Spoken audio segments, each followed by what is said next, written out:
Morning, Internet fam. How's everybody doing today? Beautiful day again today. It's going to be hot again down here in Southern California. I'm down here at Moonlight Beach today. It's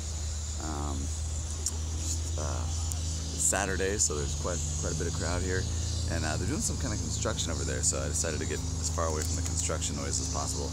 My video yesterday had a lot of noise in it, so sorry about that. It's what happens when you're in an exotic, beautiful location. Sometimes the wind will get you. So, yeah, huge drops in the market last night or this morning.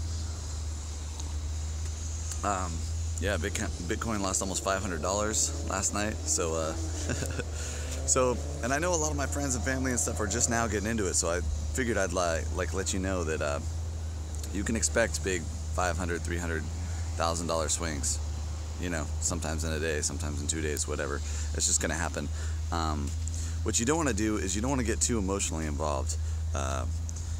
A lot of investors use the term FOMO, you know, fear of missing out. You know, people see something starting to go up precipitously like Bitcoin did earlier this week, and they start thinking, oh, I gotta buy now, it's gonna keep going up. And it is gonna keep going up, but it's also gonna drop, and it's gonna go back up, and it's gonna drop again and go back up.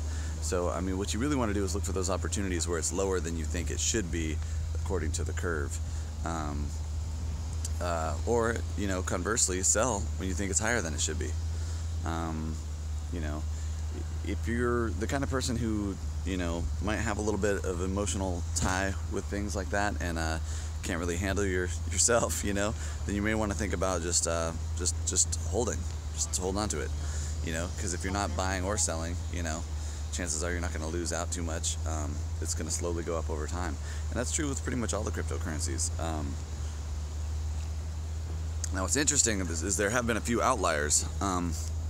One of the primary outliers the last couple days was Cloak Coin.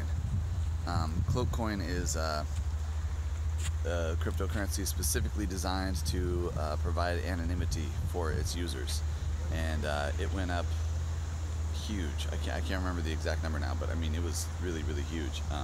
I'm a big believer in Cloak. I've been holding on to some Cloak for a couple of years now, I think, and yeah, and another coin that's kind of privacy centric too is called Core Coin with a K. We talked about Core Coin before, but both Cloak and Core Coin are coins that are designed to help people keep their anonymity online, keep their information private, keep their purchases and stuff private, because, you know, I mean, people are excited about cryptocurrencies because they think that they're going to be able to hide their transactions, hide their finances, stuff like that. But that's not really the case with Bitcoin. The blockchain is a distributed database. So that means everybody can see what purchases you've made, what sales you've made. They can see everything. So that's not really the design of Bitcoin. However, Cloak Coin and Core Coin, Core is for having a VPN, so that's keeping your location, IP, etc. private, and Cloak Coin is for keeping your purchasing private. So and those both had huge gains, despite the fact that the rest of the market kind of tanked last night. So worth thinking about.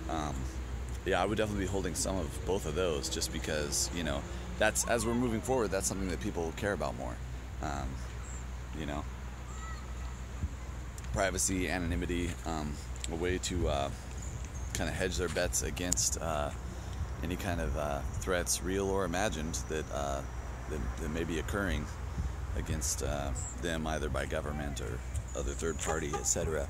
So, those pigeons taking off. There they go. Somebody hit their car alarm and they all bailed.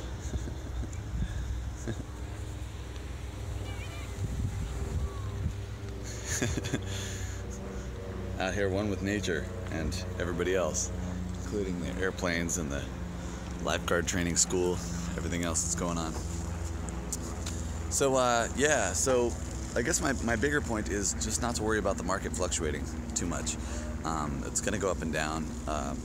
The metrics overall still look incredibly positive, you know. So I mean, if a lot of you got into Bitcoin at 4,800 and now it's down to 4,500, it's okay. It's going to get back to 4,800. Bitcoin always has a lot of resistance at every major $500 price point relative to the US dollar. It is an investment commodity, and so people's psychology does play into it pretty heavily. It had huge resistance at 3,000. It had for a long time, Bitcoin had a hard time getting past 3,000. And then when it did, it shot right past 3,000 and stayed there pretty much indefinitely.